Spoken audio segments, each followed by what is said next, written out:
Hello friends, कैसे हैं आप सब। आई होप अच्छे ही होंगे। तो आज मैं बात करने वाली हूँ ईवीएस की पेडागोजी के बारे में। ठीक है, एक साइड मैंने सीडीपी की क्लास चला रखी है। आपने अगर वो ना देखी हो तो जाओ और मेरे चैनल पर विजिट करके आपको सीडीपी की प्लेलिस्ट मिल जाएगी, वहाँ से मेरी सारी वीडियोस देख लो। ज़्यादा टाइम की नहीं है, मुश्किल से 5-7 मिनट की है। ठीक है, और ऑलमोस्ट मैं सीडीपी कंप्लीट करा दूंगी आपकी। और मैंने सोचा कि साथ साथ आपकी पेडागोजी भी साथ साथ होती रहनी चाहिए, इसलिए मैं ईवीएस की पेडागोजी लेके आई हूँ। और पेडागोजी तो मोस्टली सबकी सेम सी ही होती है, बस थोड़ा सा अंडरस्टैंडिंग के ऊपर बात होती है। ठीक है, अब पेडागोजी स्टार्ट करने से पहले मैं आपके लिए कुछ इम्पोर्टेंट पॉइंट्स बता दूँ। तो पेडागोजी में सबसे इम्पोर्टेंट चीज़ हमें क्या ध्यान रखनी होती है, वो है कि हमें कोई भी काम है बच्चे के हित में करना है। ठीक है, जो बच्चे के लिए अच्छा हो वो करना है। हमें प्रायोरिटी किसको रखनी है, बच्चे को रखनी है। ये नहीं कि बच्चे को कभी दंड नहीं देना, उसे कभी पनिश नहीं करना। ठीक है, कभी उसका गलत नहीं करना। ये सब क्या है, पेडागोजी है। ठीक है, चलो अपनी वीडियो स्टार्ट करते हैं बिना टाइम वेस्ट किए। Let's start it. आज हम बात करेंगे करिकुलम, पाठ्यक्रम के बारे में। ठीक है, पाठ्यक्रम के बारे में क्या क्या है। लैटिन वर्ड क्यूरो से लिया गया है। पाठ्यक्रम लैटिन वर्ड क्यूरो से लिया गया है, जिसका अर्थ क्या होता है, जिसका अर्थ होता है दौड़ का मैदान। क्या होता है, दौड़ का मैदान। ठीक, अब इसका ब्रॉड मीनिंग क्या होता है, इसका ब्रॉड मीनिंग होता है शैक्षिक और सह शैक्षिक। क्या होता है ब्रॉड मीनिंग, शैक्षिक और सह शैक्षिक। सबसे पहले बात करते हैं कि शैक्षिक ज्ञान क्या होता है। किताबी ज्ञान बच्चों को प्रदान करते हैं। जब हम किताबी ज्ञान बच्चों को प्रदान करते हैं तो उसको क्या कहते हैं, शैक्षिक ज्ञान। ठीक है, इसे संकुचित अर्थ भी कहते हैं। क्या कहते हैं, इसे संकुचित अर्थ भी कहते हैं।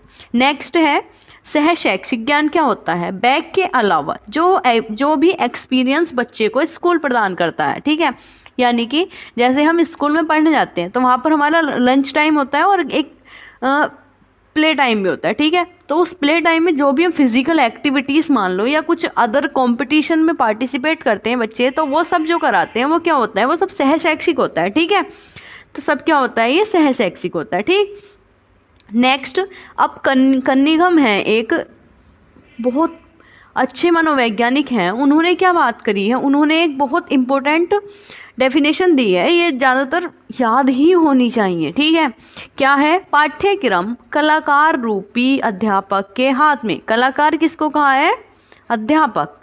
ठीक है, के हाथ में एक ऐसा साधन है। क्या है, एक ऐसा साधन, पाठ्यक्रम, जिसे वह अपने पदार्थ यानी कि शिक्षार्थी को अपने उद्देश्यों के अनुसार अपने कलागृह में चित्रित कर सकता है। कलागृह का क्या मतलब है, यहाँ अपने विद्यालय में, अपनी कक्षा में, यानी कि एक टीचर क्या है, यहाँ पर कलाकार है। शिक्षार्थी उसका पदार्थ है जिसे वो अपने कलागृह में अपने अकॉर्डिंग चित्रित कर सकता है। ठीक है, अब बात करते हैं करिकुलम और सिलेबस में अंतर क्या होता है।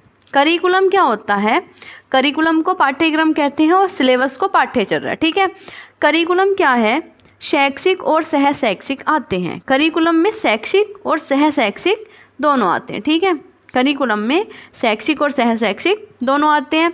एनसीईआरटी पाठ्यक्रम को पाठ्यचर्या कहते हैं। एनसीईआरटी जो है वो पाठ्यक्रम को, हमारे करिकुलम को सिलेबस भी कहती है। कौन कहती है, एनसीईआरटी।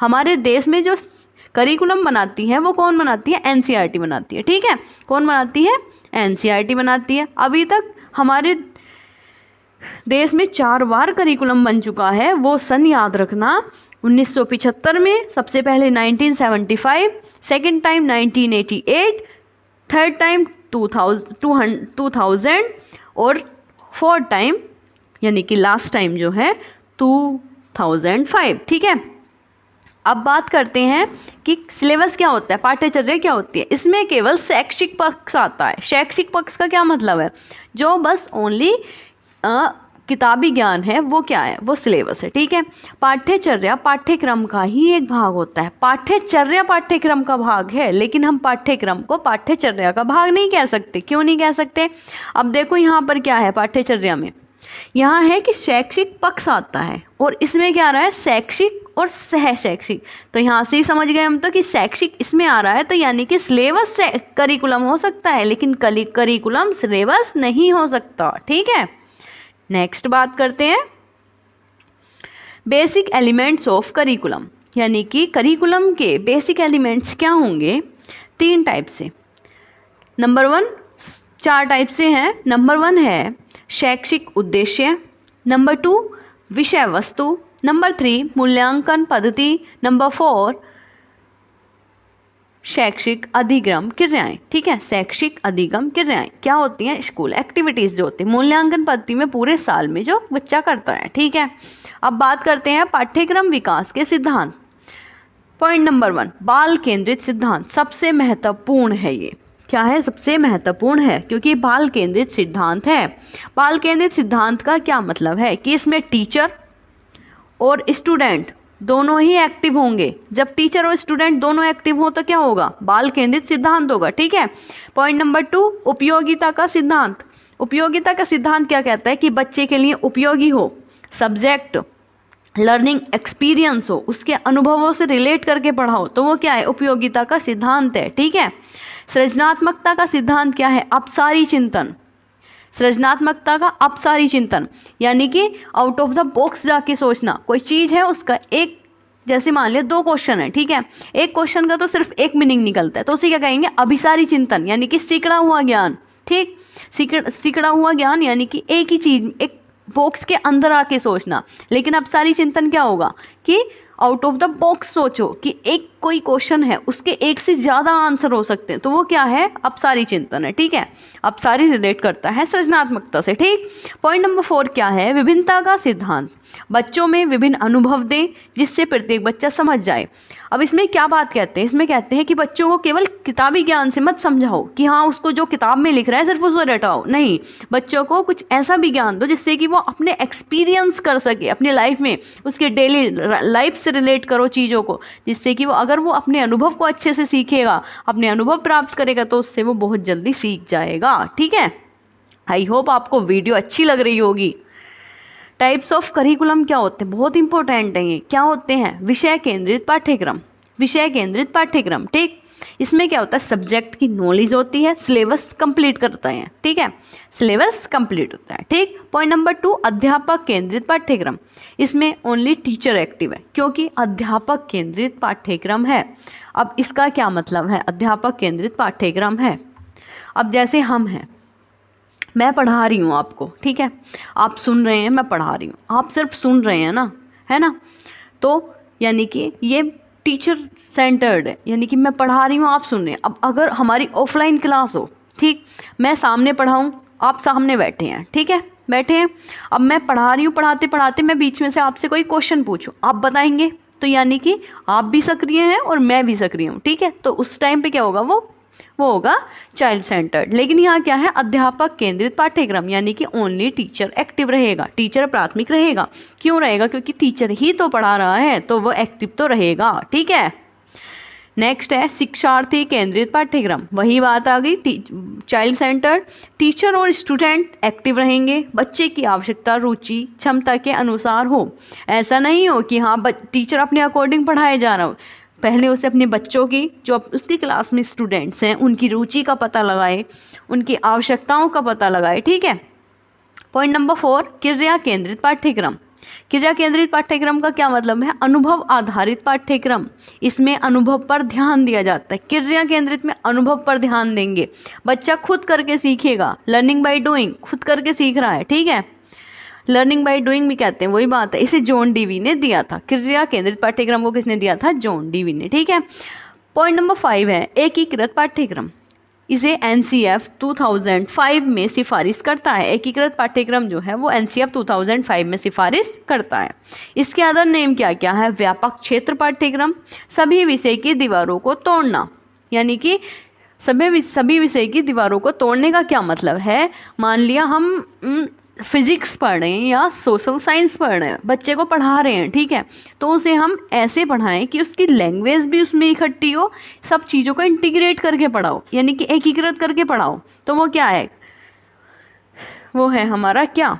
एकीकृत पाठ्यक्रम। करिकुलम अक्रॉस द सब्जेक्ट, यानी कि सभी सब्जेक्ट को आपस में रिलेट करके पढ़ाएंगे, तो वो क्या हो जाएगा? एकीकृत पाठ्यक्रम हो जाएगा। सह संबंधित पाठ्यक्रम भी कहते हैं। एग्जाम्पल, जो है इंडिपेंडेंस डे पर सभी स्टूडेंट को एक दूसरे से कनेक्ट करके पढ़ाओ, ठीक है, सभी स्टूडेंट्स को, ठीक है। अब पॉइंट नंबर 6 क्या है, आधारभूत पाठ्यक्रम। क्या है आधारभूत पाठ्यक्रम? ये कहाँ से लिया गया है? अमेरिका से लिया गया है, ठीक। 10th तक कुछ सब्जेक्ट अनिवार्य होते हैं पढ़ाने के लिए, इसमें क्या है, आधारभूत यानी कि जो उसकी आवश्यकताएं हैं। 10th तक सभी बच्चों के लिए कुछ सब्जेक्ट अनिवार्य होते हैं, ठीक है। अब नेक्स्ट क्या है, पॉइंट नंबर 7, छिपा हुआ पाठ्यक्रम। वातावरण से जो बच्चा सीखता है, छिपा हुआ पाठ्यक्रम क्या होगा, वातावरण से जो चीज सीख रहे हैं हम, ठीक है। हम कहीं बैठे हैं, हमने देखा कि हाँ ये एक्टिविटी हो रही है वातावरण में, तो हमने खुद से सीखा, यानी कि जो हम वातावरण से सीखते हैं वो सब क्या है, छिपा हुआ पाठ्यक्रम है, ठीक है। व्यवहार इत्यादि से जो सीखते हैं वो सब छिपा हुआ पाठ्यक्रम होता है, प्रच्छन्न पाठ्यक्रम भी कहलाता है। पॉइंट नंबर 8, लंबवत पाठ्यक्रम क्या होता है? इसमें इजी टू हार्ड जाते हैं। इजी टू हार्ड का क्या मतलब है? पहले हम आसान चीज़ें सिखाएंगे, उसके बाद हम थोड़ी थोड़ी डिफ़िकल्ट चीज़ों पर पहुंचेंगे। बच्चे के पास पूर्व ज्ञान भी होता है, उसकी प्रीवियस नॉलेज के अकॉर्डिंग पढ़ाएंगे हम। पहले देखेंगे, क्लास में जाएंगे, वहाँ पर जाके हम ऐसा तो है नहीं कि हम जाके हाँ भाई बुक निकालो, नोटबुक निकालो, लिखना शुरू करो, नहीं, ये चीज़ सही नहीं है। ये पढ़ाने का तरीका अच्छा बिल्कुल भी नहीं है। पहले जाओ क्लास में, इंट्रोड्यूस करो खुद को भी, बच्चों से इंट्रोडक्शन लो, उसके बाद ये देखो कि बच्चे, आपके बच्चे जानते क्या क्या हैं, उनकी प्रीवियस नॉलेज क्या रखते हैं जिस चीज़ को आप पढ़ाना चाह रहे हैं। क्योंकि अगर उनके पास प्रीवियस नॉलेज रखते हैं वो, और हम उस प्रीवियस नॉलेज से रिलेट करके उस अपने टॉपिक को स्टार्ट करते हैं, तो वो 110% उसे अच्छा सीखेंगे, ठीक है। पॉइंट नंबर 9, क्षैतिजीय पाठ्यक्रम। इस टॉपिक की नॉलेज अलग अलग विषयों से दी जाती है। इस टॉपिक की नॉलेज हम अलग अलग विषयों से देते हैं, सेम डिफ़िकल्टी होती है, ठीक है। अब बात करते हैं पाठ्यक्रम का संगठन, ठीक। पाठ्यक्रम का संगठन कैसे होता है, कौन सी विषय वस्तु में कितने भाग में कौन सा टॉपिक डालना है। पाठ्यक्रम बना रहे हैं तो उसमें हम ये देखेंगे कि कौन सी विषय वस्तु में कितने भाग में कौन सा टॉपिक डालना है। इसकी विधि, पॉइंट नंबर 1, फ्रतुल विधि। एक टॉपिक का डिफ़िकल्टी लेवल बढ़ाकर अलग अलग कक्षाओं में डालो। एक टॉपिक है, उसका डिफ़िकल्टी लेवल, यानी कि मान लिया एक टॉपिक है, उसकी 4 यूनिट है, उस 4 यूनिट को ये नहीं कि फर्स्ट क्लास में ही आप डाल दो, नहीं, ऐसे पढ़ाओ कि फर्स्ट क्लास में उसे 1 यूनिट पढ़ाओ, सेकंड क्लास में उसकी दूसरी यूनिट, थर्ड में उसकी थर्ड यूनिट, फोर्थ में उसके 4th यूनिट, यानी कि डिफ़िकल्टी लेवल बढ़ा के अलग अलग कक्षाओं में उसे डालो। पूर्व ज्ञान की प्राप्ति होती है, क्योंकि अगर जो 4 यूनिट है, हमने फर्स्ट यूनिट फर्स्ट क्लास में पढ़ ली, सेकंड यूनिट में हमने उसकी सेकंड यूनिट भी डाल दी, तो फर्स्ट यूनिट रिलेट करेगा वो सेकंड यूनिट से, ऐसे ही सेकंड यूनिट रिलेट करेगा वो थर्ड यूनिट से, ऐसे ही थर्ड यूनिट को रिलेट करेगा वो 4th यूनिट से, ठीक है। इसी के साथ फ्रतुल विधि कहते हैं, ठीक। लर्निंग होती है इसमें। नेक्स्ट विधि क्या है, प्रकरण विधि। एक टॉपिक को एक ही कक्षा में एक ही विषय में पढ़ाओ, ठीक। एक टॉपिक को एक ही कक्षा में एक ही समय में पढ़ा दिया तो प्रकरण विधि है। इकाई विधि क्या होता है, टॉपिक्स को एक इकाई के रूप में प्रस्तुत करो। इकाई विधि जो मैंने बताया कि हाँ यूनिट्स में बांट लो उसको, उसके बाद उसे पढ़ाओ, ठीक है। इसी के साथ हमारा करिकुलम चैप्टर कंप्लीट होता है। इससे अलग करिकुलम में कुछ भी नहीं है। आप सोचेंगे कि हाँ इतनी सी वीडियो में करिकुलम कैसे कंप्लीट हो गया, भाई हो गया, इससे बाहर कुछ नहीं है। शायद मैंने सारा ही आपको बता दिया है, ठीक है। अगर वीडियो अच्छी लगे तो लाइक शेयर और कमेंट ज़रूर करें, और चैनल को सब्सक्राइब ज़रूर कर लें, और हाँ बेल आइकन को प्रेस ज़रूर कर लें, जिससे कि मेरी आने वाली वीडियो का आप पर सबसे पहले नोटिफिकेशन पहुँचे। इसी के साथ bye bye students, take care, all the best your exam. मिलते हैं एक नेक्स्ट वीडियो में अच्छे जुनून के साथ। पढ़ते रहिए, दुरुस्त रहिए, ठीक है। Bye bye students.